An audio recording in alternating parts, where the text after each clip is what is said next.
Cool. We are broadcasting and we are recording. Vanessa, can you just confirm that we are recording? On your screen, it shows record. We are recording. All good. Okay, good. Good.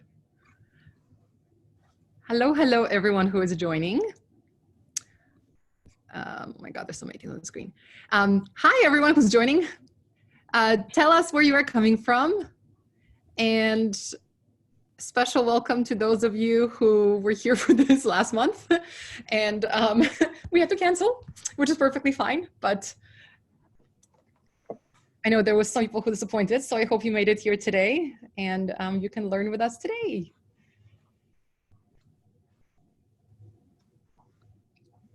Here we go. Where is my chat? Sometimes I love Zoom, sometimes I don't. Hello. Ooh, Chicago area. Qatar, that's so cool. Yeah, so Danielle, as people are coming in, you will see that we are very, very international. Yes, I love it. So yeah, you are now globally reaching our coaches. That's awesome. And also FYI, so we are recording this. We are not YouTubing today. We have upgraded our license so that everyone can come in on Zoom and offer their thoughts, questions, etc. So just from now on, when you come into webinars, just remember that please come to Zoom. And if you miss it, that's okay. We will definitely record everything as usual and it will make it on YouTube later, but it won't be live on YouTube. So we will get started and I will vanish because today Nessa is in charge of behalf of Cocharia and Danielle is our lovely speaker. But before I go, what you have on your screen is Awake, Aware, Arise, our awesome event, summit, conference, whatever you want to call it, that is happening over 5 weeks. So 5 weeks, 4 days a week, 3 sessions per day, follow the sun schedule, so that people from all around the world can attend at least 2 sessions per day if they want to. This event is absolutely free. So if you haven't registered yet, please register. And please tell your friends and colleagues and anybody because yeah, we upgraded our license. So people can, whoever wants to come in will be able to come in. But we're super excited for the caliber of speakers that we have. And it's pretty awesome. So, yeah, please register. I'm going to actually put, someone said that they tried to register. So I'm not sure where you're registering because it definitely should not say that the event is finished, hasn't even started. But I'll put a link in the chat in a second so that you can take a look and register. Hi from Poland, hi Eva. And one more note on Awake, Aware, Arise. We are doing something a little different than what you're used to. So this event does carry CCEU credits for ICF, for those of you who are credentialed with ICF and want to renew. And it also carries CPD credits for those of you who are accredited with EMCC. In order to get those credits, you need to purchase the number of credits that you want to then earn. We are doing it this way because there's just so many of these things happening now that it's become quite a big administrative burden. So we are going to start charging for nominal fee for CCEUs starting with this conference. So pretty please, if you want to earn CCEUs or CPD credits, you're more than welcome to, but you need to purchase them. Okay, I'm going to stop sharing and vanish, and I will just put in a second the direct registration link where you can also purchase those credits. So have fun, girls, ladies, women, not girls. All right, so I will take it away. First of all, thank you so much for having me. I'm really excited to be here and it's awesome to see all the places everyone is coming from. I'm coming to you from Connecticut in the United States. And I have a presentation that I'm going to share. And then from there, I did want to leave some time for questions. So if you have any questions throughout the presentation, feel free to just put it in the chat. And then we'll have a little question and answer session at the end. So I'm going to go ahead and share my screen.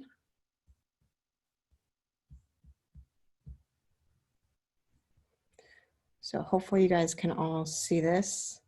I'll go to the next page. So I am Danielle Hunter. So I'm the owner and creative director of Hunter Design Studio. So I am an independent graphic designer.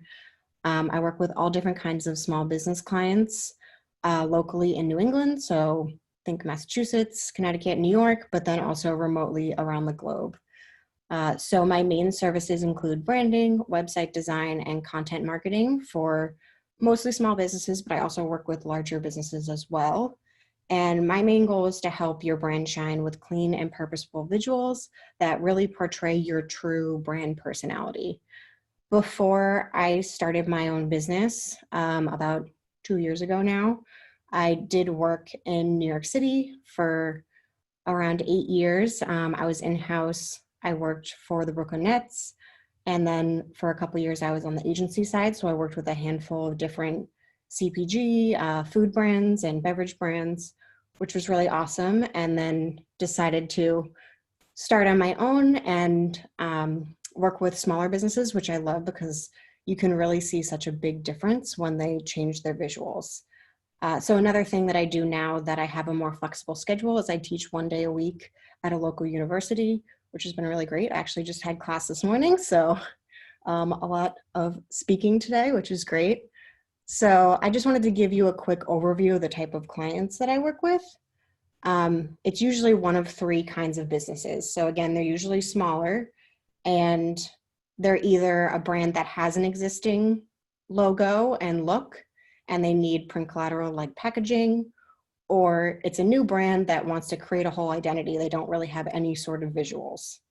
And then finally, so Morse Constructions is an example of this. They needed a rebrand, so they've been around for decades and they just haven't touched their visuals. So they wanted someone to come in and kind of just update things. So we did a new column graphic and different typography and things like that.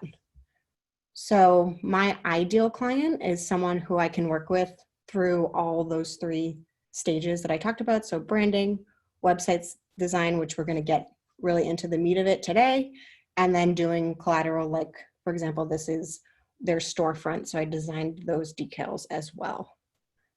So moving on to the website overview. So what is included in a good website? When you think about brands that you love, a lot of times there's a promise that's made in their marketing, and then they deliver on that promise in their product or service. So I really want you to think about your brand, and that way when you're working on your website or looking at another person's website. And I have this quote here from Donald Miller, which I think really kind of encompasses all of this really well. So he says, good stories are like life with the dull parts taken out, and effective branding follows that same framework.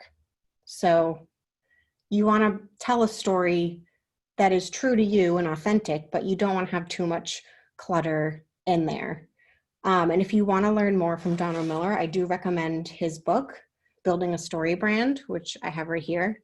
And I'll share a link after that has a link to his book if you want to purchase it. But I'm going to touch on a lot of points that he makes.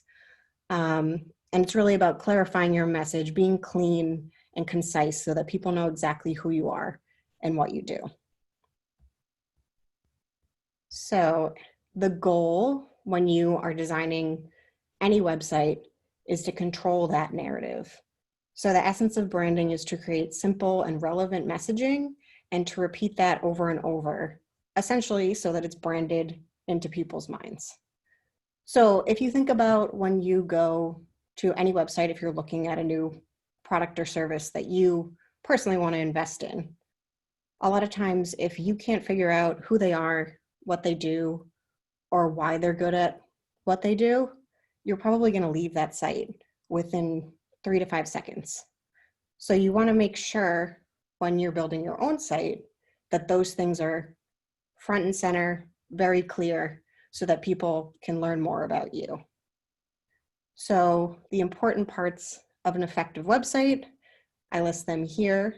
So clean and easy to navigate, content presented in order of importance, appropriate copy and visuals that prove the value of your services, and then the use of CTAs, which are call to action buttons that lead the viewer throughout the site. So when I say clean and easy to navigate, you want to have as little as possible, but clearly explaining who you are on your homepage. So something like a mission statement, a photo of you or your team, or a photo of your product.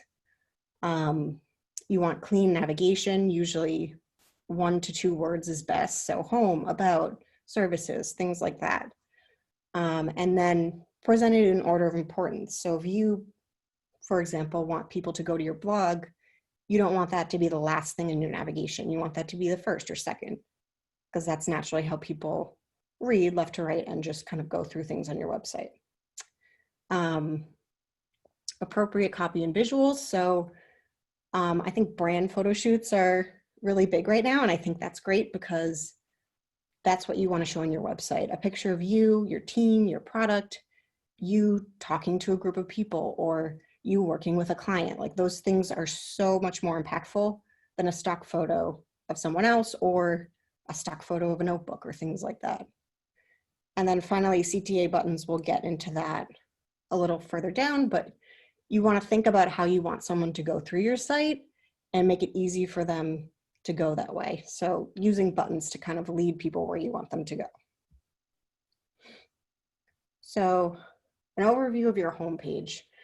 I say here above the fold, and that's really a design term back from the days of when everything was really just print and newspaper. But the whole idea is if you had purchased a newspaper and you looked at the front of it, that's above the fold. The piece that's folded underneath is below the fold. And if people aren't interested, they're never going to unfold that newspaper and look at that other side. So I want you to think about your website in the same way. So this is a snapshot of my homepage, and this would be considered above the fold. So these are all the things that you want on that first half of your homepage, so that if no one ever scrolls down, they're still going to get all of this information. So first, who you are. Second, what you do, your mission statement, and then finally that call to action. So for me, I usually want my clients to learn more about me, my background, my expertise. So my main call to action is to learn more about me, but yours could be a bunch of different things, like maybe schedule a consultation or view our services, contact me, stuff like that. So diving into that a little more, I did outline some more examples that you could use. So like I was saying before, learn more, contact us, schedule a consultation, view our pricing. I would say in terms of your navigation, it's good to use 1 or 2 words, but for CTAs, you can do like a small sentence. You just kind of want to have like nice language that's encouraging people to do different things. So calling them to action, literally. And again, using those buttons to guide your visitor throughout the site. So this is again an example of my website, but if you scroll down below that first half, I have testimonials, I have some facts about me, but then I have 2 CTAs at the bottom telling people where they can go next without scrolling back up to the navigation. So they can view my services or they can view client work. So those are 2 examples. And another thing that I always like to say is that you want to make sure that your contact page is easy to find, just because if anyone ever wants to contact you directly, you want to make sure they're not searching all over your site to do that. You just want an easy 1-click so they can either email you or fill out a contact form, something like that. So the next 3 pages, I just have some visual examples that I personally don't know these people. I just searched for different coaches, and I just want to kind of have you look at them and critique them a little bit and see what each of them did in terms of their homepage. So this first one, Phoebe Jenkins.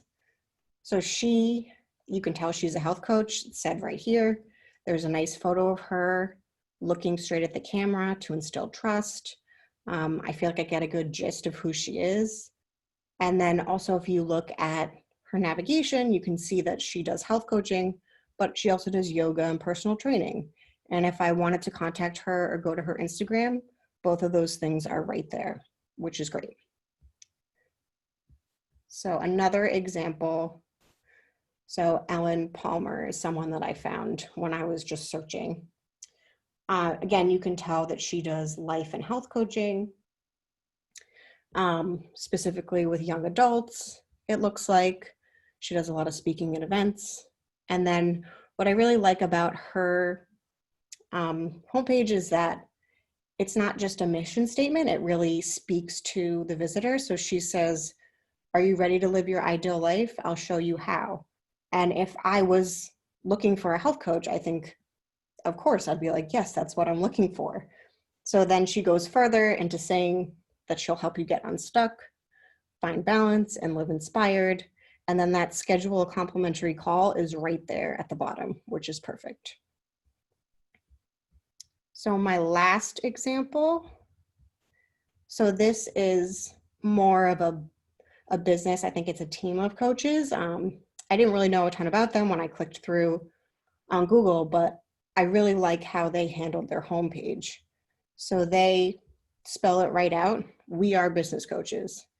And then they have that secondary mission statement, driven to make your success a reality. And they have 2 calls to action. So I'm assuming that they know that their client base is either someone who knows they want to connect with the coach or someone who is thinking, I don't know, do I need a coach? And is a little more skeptical. So they speak to both of those people by having 2 CTAs, one saying, do I need a coach? And the other one directly connect with the coach. And then again, another thing they have on here is connect with a coach right up here in the corner, which is really great. Similar to contact me or something like that. Prominent, I definitely know where it is. And then they also have testimonials that are video testimonials, which is a great thing that you can include on your site today. And sometimes that can be a little hard to get, but if you do have any clients who really loved working with you, it's a great thing to have on there if you can.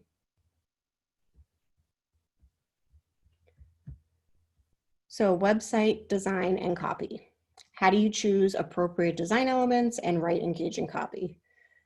For someone who's not a designer, this can be one of the hardest things to know what and where do you put things, how do you say what you need to say.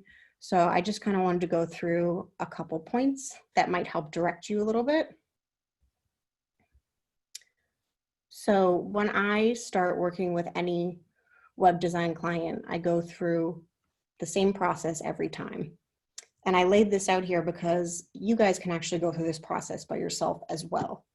So when you start with a brief, you really want to ask yourself, why am I doing this? What is the goal of either having a website or revamping my website?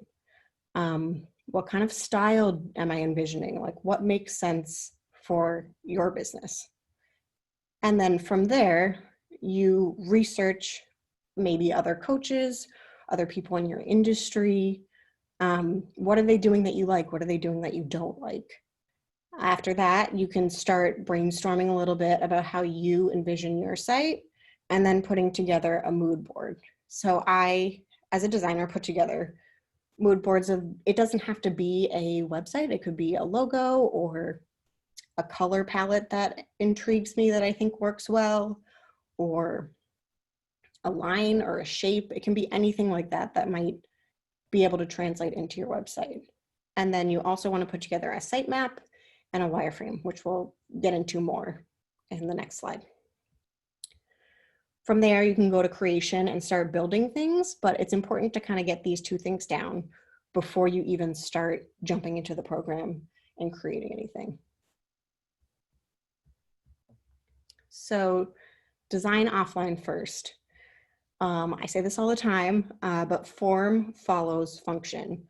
So that's why you really should think about your brief while you're doing what you're doing, while you're updating things, and going through a little research and discovery so that you can have a website that fits your business. So two of those things in the discovery phase, sitemap and wireframes. So a sitemap is literally just a Word document. It can outline your navigation, your homepage copy, those CTAs, and then the same thing for the interior pages as well. The wireframes is something that you can just do a rough sketch of, maybe in a notebook. If you happen to use Photoshop or some other design program like Canva, you could start laying things out at that point and putting where your logo might go. Is it going to be on the left? Is it going to be in the center on the navigation bar? What type of header images are you thinking of? Different design elements. And I just think it's important to note here, like I said before, you want to complete all these things before you really start designing and building your website and the program, just because once you're in Squarespace or WordPress, a lot of times you're limited to the template or different functions, and you really want to make sure you have an idea of what you want, and then you can kind of go from there. So another big part of your site, after you think about the layout and the content, is copywriting. I am not a copywriter, but it is very important that you have your ideal customer in mind. You want to speak about you and your business, but customers are really interested in themselves because they're human and they have a need. So you want to speak to that need and be authentic and create trust.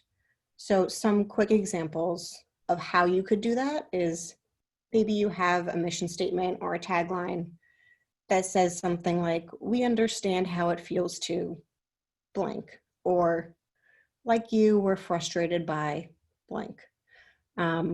There's more examples on there too, but just thinking about how you can really speak to your customer, like that example I showed before of the homepage, she really narrowed down what her clients want, and she speaks directly to them in her homepage, which is great.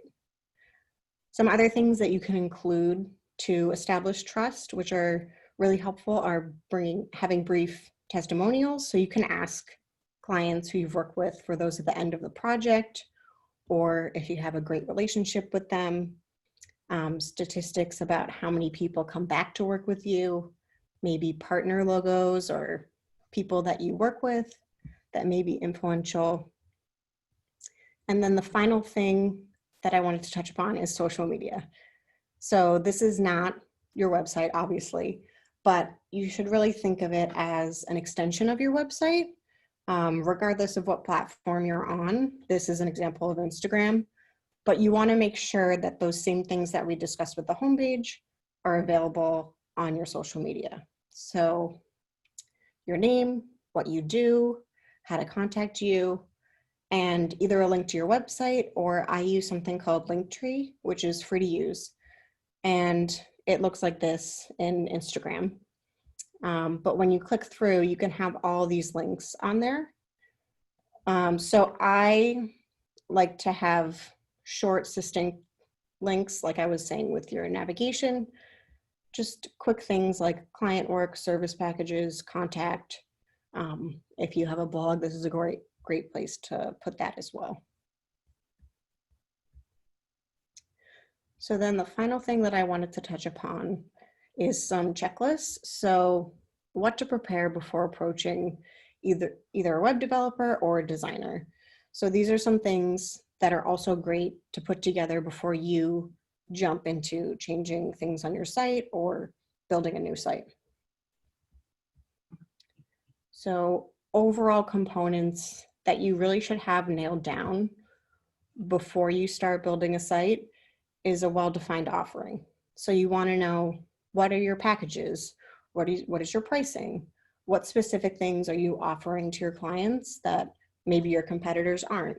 And why are you better at what you do than maybe they are? You want to have a mission statement that speaks to your target audience and a photo of you or your team. Like I said before, it's really great when you're looking at the camera instead of like looking down or to the side. That really, just like meeting someone in person, when you look at them directly, smile, shake their hand, that really creates trust. So you want to do the same thing and the digital space. And then client testimonials are great to add if you have them. A copy that clearly communicates your offerings and next steps to book. So having that contact button, encouraging people to schedule a free consultation, whatever it is. And then a well thought out and beautifully designed brand that highlights your attributes. So that's something like your logo. You want to use consistent colors, fonts, types of imagery. So if your brand colors are like purple and orange, maybe having brand photos that incorporate those colors, so everything's really complementary. And then using a marketing strategy to drive traffic to your website. So this can be a million different things. Some examples could be having an email strategy, so building a campaign, driving people to your website.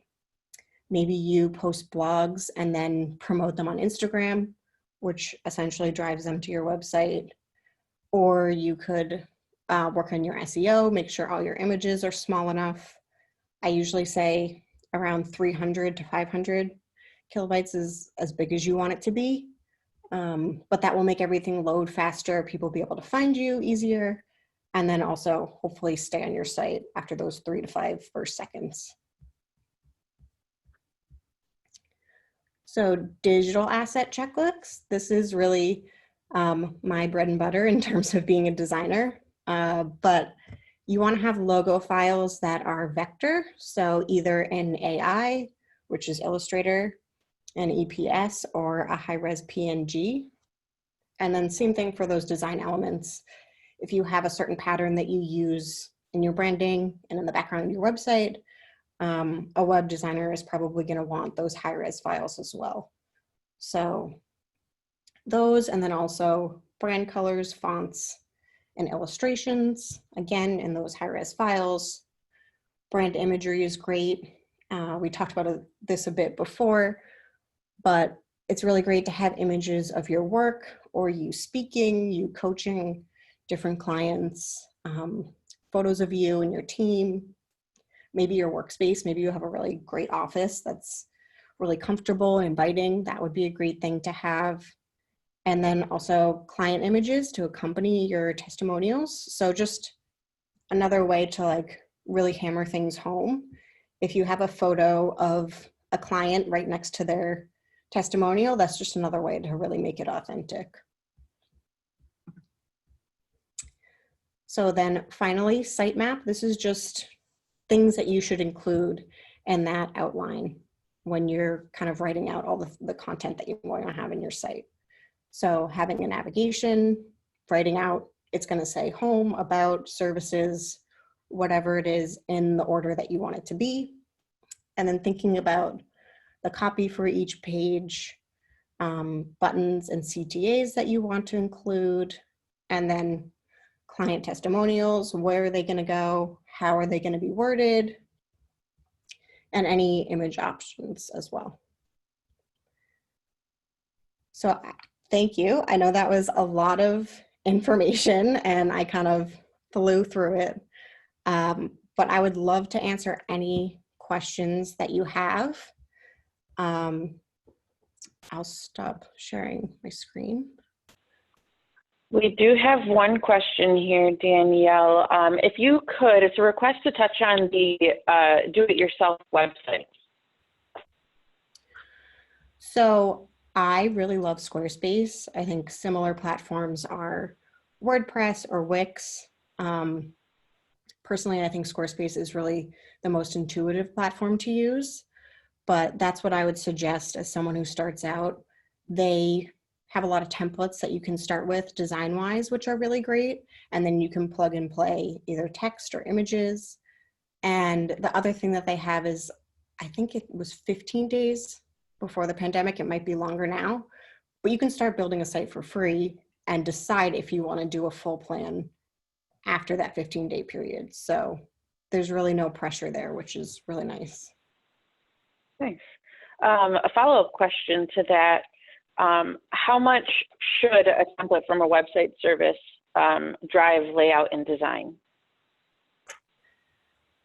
So it really depends. If you have an idea for a layout that you want to implement, there's usually ways in the back end to kind of play with things and fix that. But if you like the template and you want to go with it, that's great. So I don't know if that answers the question, but Not sure.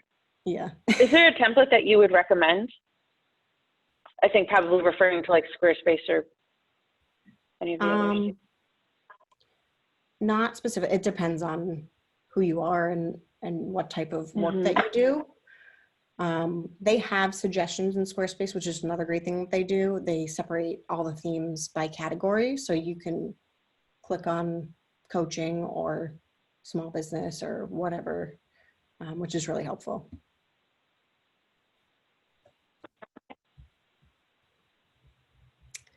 Sorry, I think you're cutting out. I can't hear you. Is that a little better? Yeah, now I can hear you. Okay. So the question is, what about video testimonials? So I'm thinking maybe they're asking perhaps a service provider or recommendation on how to execute a good video testimonial. Jennifer, if you can expand on your question, that would be great.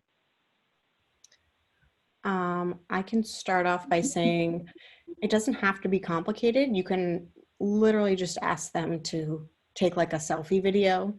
That might be fine, or ask someone like a friend to take it for them, just like sitting on their couch or whatever. Or you could have them maybe come into your office and just film a video there. You could obviously pay for like a videographer to come and do testimonials, but that might be a bigger investment up front. But I think today, mobile, using your phone for videos is really easy. So that's a great way to include them.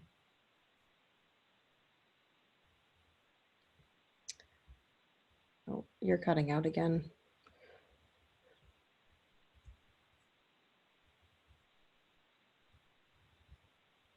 A little better? Yeah, it's so weird. It like goes out for a long period and then it comes back. I am so sorry. I am not sure what my Not your fault. technical difficulties are. You had a recommendation about image size. When it comes to video file size, what would you recommend there? I actually don't know. So I know for Squarespace, if you go to their help center and type in that question, they usually have articles specifically on the sizes that you should be using. But obviously smaller is better. So. Well, I can come in with that. Actually, so what I recommend is you don't upload any videos to your site, that you actually have them on YouTube, because then they're going to stream faster. So like little videos, super short things, yeah, sure, you can upload to your site, because most browsers can handle it very easily. But if you're looking at things like testimonials, etc., just becomes really heavy load on a site that, you know, is a small business site.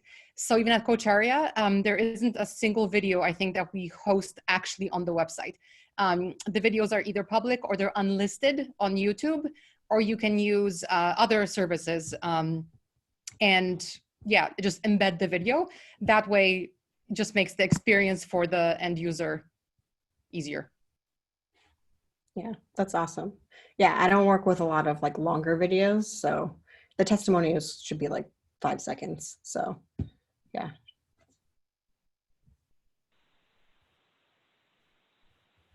Another question we have here on the video testimonial. So in your opinion, would you say, is there an expiration date? Meaning, should they be rotated in and out based off of their age of the video? No, I think it's really up to you if you think it's relevant or not. Obviously, if it's been a while, then maybe take it down and get a new one. I don't think there's a specific time limit on them. Can I add to that? And then also, I want to answer another question that's on here. Sorry, guys. You get me started. I can't stop. Not that anyone asks me to even start. So for videos in the coaching world specifically, I think what's important is you'll know the content you're uploading. So when you upload it, just kind of make a note if there's anything referential in there. There shouldn't be, but you know, if there's a reference to something in events or pop culture or whatever. I mean, right now, all the COVID stuff is relevant, but hopefully in a couple years, it'll look like old news and it'll be dated, hopefully. But that's the kinds of things that I would only pay attention to. The other thing I would pay attention to, again, because of the coaching world. So we all interact with different kinds of people, and usually they're wonderful. But every now and then there's someone who isn't. So if you have a testimonial, for example, from someone who, I don't know, has joined a cult, or got arrested, I don't know. Hopefully none of those things. I'm being extreme for a reason. If that happens, that's the other reason you would take down a video. So I only say this because I've had to do that before. So it does happen sometimes. So that's my comment on aging of videos. And the other thing I wanted to say, someone had asked about top line SEO tips. I'm sure Danielle will answer whatever she wants to, but SEO is it's such a huge thing. It's probably a thing I've been doing the longest when it comes to marketing. I do have kind of like a mini course thing that I can do. So if anybody's interested in SEO, leave a comment in the chat. And if there's enough people interested, then I'll do a webinar in the future on SEO fully, because there's a lot there, even baseline.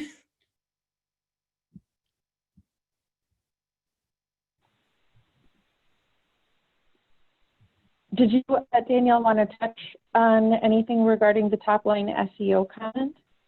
Yeah, sure. So in terms of design things that you can do for your SEO, like Magda said, there's so many things that you can do and it's very involved.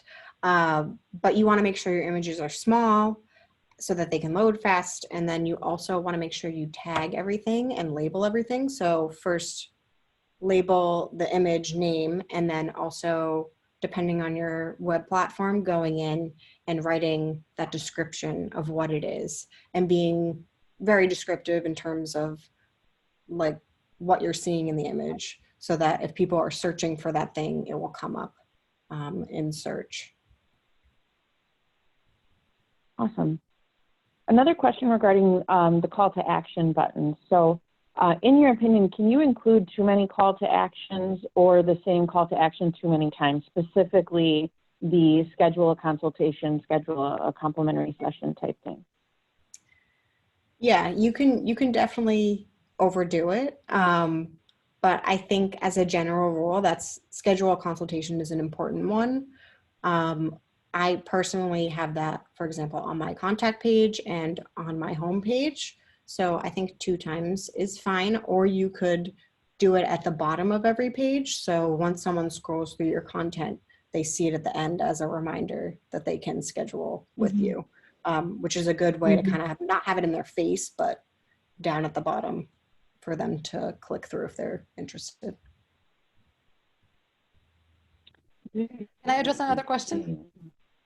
Yes. Because someone asked about launching their website and then having a baseline and then changing things later. Absolutely fine. Frankly, that's called optimization. Not just from a SEO perspective, but from the usability, from what your company is about. There's so many ways that you can keep changing. So to put in perspective, when I joined Coach Aria, I did a whole rebrand and launched a new site, but it was maybe 10% of what the site is today. And frankly, the site's still not finished. Like, it's a work in progress always. So we won't be doing another big rebrand, fingers crossed, in the foreseeable future. But it's, the website is a living thing. It's like your shop front, right? When seasons change and you have spring merchandise to put out, you put out spring merchandise, and you won't have the same merchandise in winter. Same thing for the website. It should be a living thing, and it should evolve as you and your business evolves. Yeah, that's a great point. I just saw a question come through that I wanted to address. So pop-ups, in terms of like asking people to subscribe to your email list or whatever, I think they're great. I personally, which is something you can do in Squarespace, have it so that if someone's cursor goes to X out of my website, it pops up and says, do you want to subscribe? Like, hate to see you go type thing. I think when they pop up immediately, sometimes that can be annoying. So having it be like 10 seconds in, or when they scroll 3/4 of the way down the page, there should be options to do that in your web platform.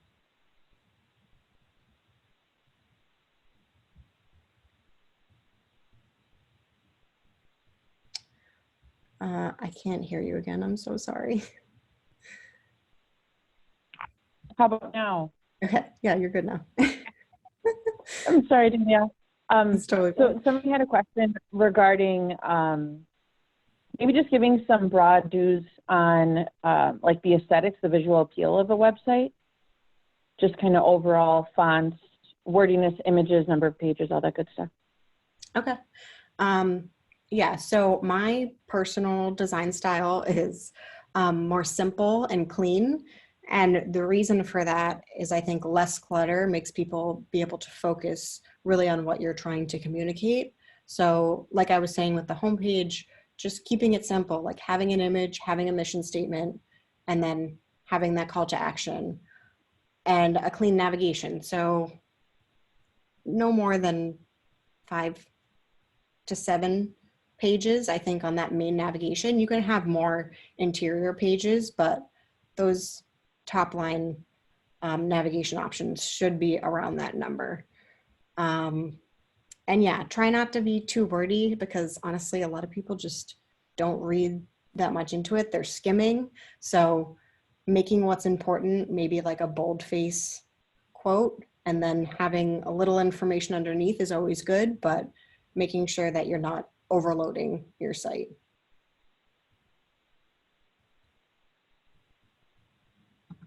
Oh, it's not coming through again.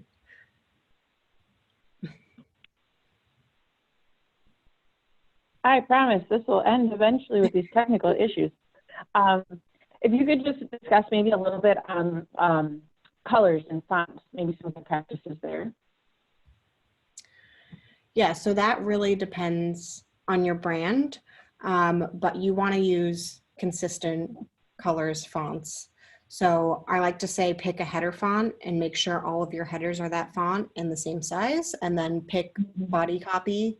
So for your main body text, that will be a less bold, less prominent font that's easy to read. And then your color palette, I would say pick 2 to 3 main colors, and then you could have like a couple complementary colors to use throughout the site. But try to keep everything consistent page to page. So everything kind of looks like a family and people recognize that it's you every single page that they land on. Very cool. Oh yes, I love that Coolers site. That's great.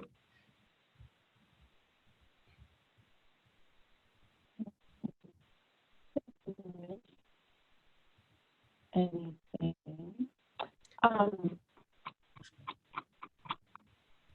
Perfect. As far as look and feel, so overall what I'm getting, it kind of seems like just simple, clean, contemporary, maybe contemporary is a little too specific, but probably a little bit closer to neutral than extreme, pending your brand, keeping it light, feeling, that kind of thing. Yeah, I mean, if your brand colors are bright orange, like by all means use the bright orange. That's completely fine. But just being consistent and thinking about if it looks and feels like your business. Kind of going back to the fonts, a good font tool that you can use, Google Fonts is really great. It's free to download them, and a lot of them work really well with the different web platforms. And you can download them for PC, Macs, share them with your team. So I really love getting fonts from there. Nice. Any absolute in bold, underlined?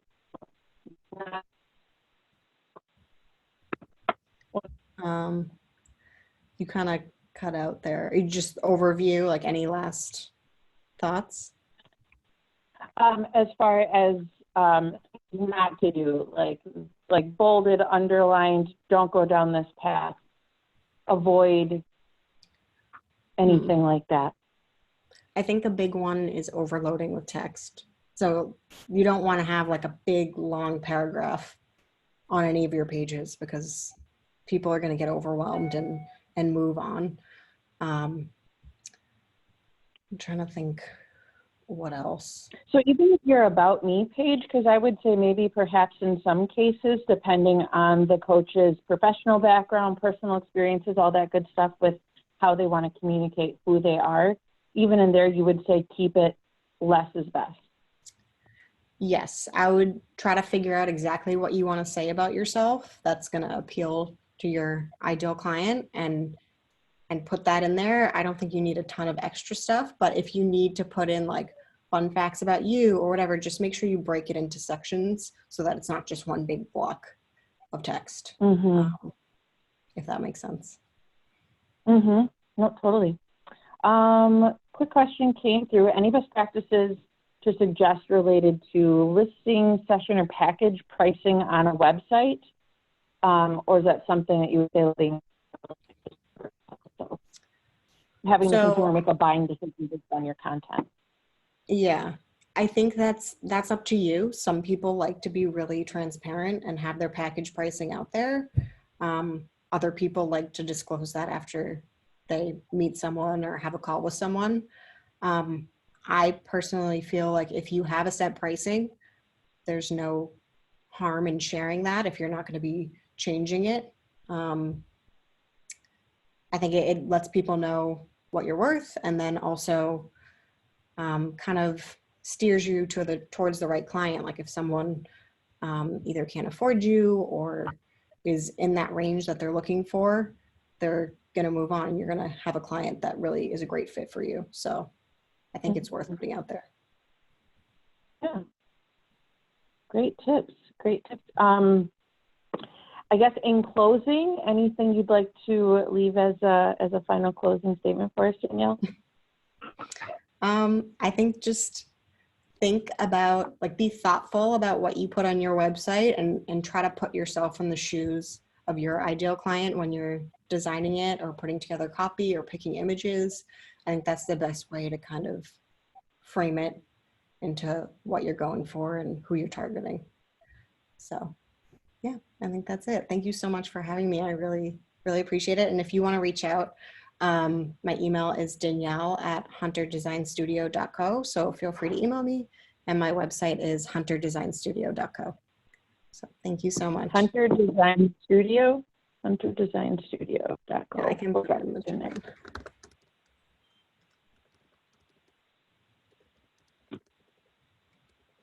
Fantastic. So again, for everybody here, thank you so much for joining us today. Thank you again. Round of applause. They're cheering in the audience. Thank you so much, Danielle, for your expertise and your time today. Today is I lost my camera. Today is a part of our Business of Coaching series, so there will not be any CEU credit for this class. This is purely a resource for everybody on the business development aspects of coaching. Again, if you do have any other questions, definitely feel free to drop them in the chat, send us an email, send us a pigeon, even a smoke signal. We will get back to you. Maybe not with the smoke signal, but we will get back in touch with you and we can definitely drop them on, oh my goodness, my words are escaping me, Danielle. We have a platform for our community. And we can definitely follow up there in the forum. So Danielle, thank you so much. Will this recording be on our YouTube channel? Yes, definitely subscribe to Coach Aria. All of our videos will be available on our channel. Again, Danielle, thank you so much for your time and your expertise. It was absolutely wonderful to meet you, and we really appreciate your time today. Thank you so much, everybody. You're welcome. Have a great day.